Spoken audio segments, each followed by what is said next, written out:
عورتیں کہاں اعتکاف کریں؟ مسجد میں کریں کہ گھر میں کریں؟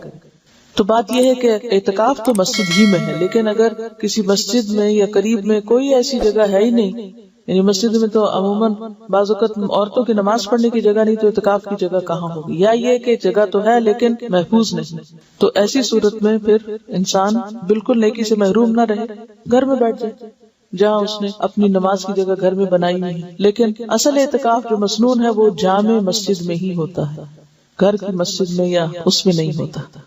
اب اس میں آپ سوچ رہے ہوں گے کنفیوژن ہو گیا، اچھا یہ ہوتا ہے یا نہیں ہوتا، اسی لیے بہت سوال اٹھتے ہیں۔ اگر ایک بات آپ سمجھ لیں تو سارے کنفیوژن دور ہو جائیں گے۔ ایک ہے آئیڈیل سچویشن جو اصلی ہے، اور وہ کیا ہے؟ 10 دن کا اعتکاف روزے کے ساتھ جامع مسجد کے اندر، جس میں ساری شرائط پوری کی جائیں جو بھی بیان کی گئی، کہ باہر نہ جنازے کے لیے نہ ہی کسی اور ضرورت کے لیے، کہ مسلسل مستقل طور پر انسان وار۔ دوسری صورت یہ ہے کہ وہ کرنے کی، یعنی اس اعلیٰ درجے کی نیکی کی تو یا ہمت نہیں، یا چانسز نہیں، یا کوئی چوائس ہی نہیں، یا کوئی فیسلٹی نہیں، تو اس صورت میں آپ کیا کریں؟ دن کم کر سکتے ہیں۔ اگر کسی کو کوئی ایسا شرعی عذر ہے کہ روزہ نہیں رکھ رہا، تو سوچتا چلو میں ایک جگہ بیٹھ کے عبادت کر لوں، مسجد میں نہیں تو گھر میں بیٹھ جائے، وہ پھر کیا ہے؟ کنوینئنس کا اعتکاف، ٹھیک ہے؟ تو کنوینئنس میں تو پھر آپ ایک دن کا کر لیں، گھر میں بیٹھ کے کر لیں، کھانا بھی پکا لیں اور آ کے اپنی جگہ پہ بھی بیٹھ جائیں، پھر وہ ایک دوسری صورت ہے۔ تو اس فرق کو اگر آپ پہچان جائیں تو سارے مسئلے حل ہو جائیں گے۔ یا تو آپ وہ اعتکاف کریں جو اصل اعتکاف ہے، جس کو اعتکاف کہا گیا، اور اگر وہ نہیں تو پھر جو چاہے کریں، جتنی دیر بھی کریں، کیونکہ عبادت ضائع نہیں ہوتی۔ یعنی یہ گھنٹے جو چند گھنٹوں یا رات کا ہوگا، یہ ضروری نہیں ہے کہ آپ عصر کے وقت کریں یا صبح کے وقت کریں، جب بھی موقع ہو۔ ہاں نیت کر لیں، تراویح کے لیے جب آپ جائیں تو اس وقت کی نیت کر لیں کہ میں اس وقت میں اعتکاف میں ہوں۔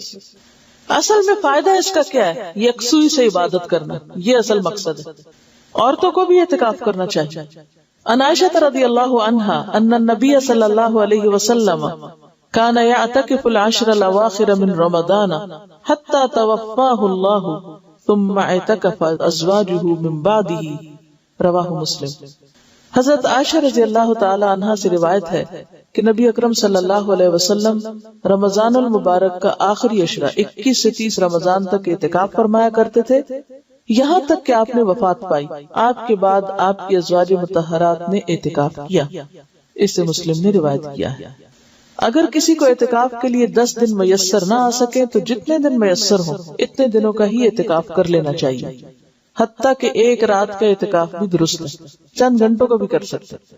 عن ابن عمر رضی اللہ عنہما ان عمر سأل النبی صلی اللہ علیہ وسلم قال كنت نذرت في الجاهلية ان اعتكف ليلة في المسجد الحرام قال اوف بنذرك، رواہ البخاری۔ حضرت عبداللہ بن عمر رضی اللہ عنہ سے روایت ہے کہ حضرت عمر رضی اللہ عنہ نے نبی اکرم صلی اللہ علیہ وسلم سے پوچھا، میں نے زمانہ جاہلیت میں مسجد حرام میں ایک رات کا اعتکاف کرنے کی نظر مانی تھی، پوری کروں یا نہ کروں؟ یعنی دور جاہلیت میں ایسا سوچا تھا۔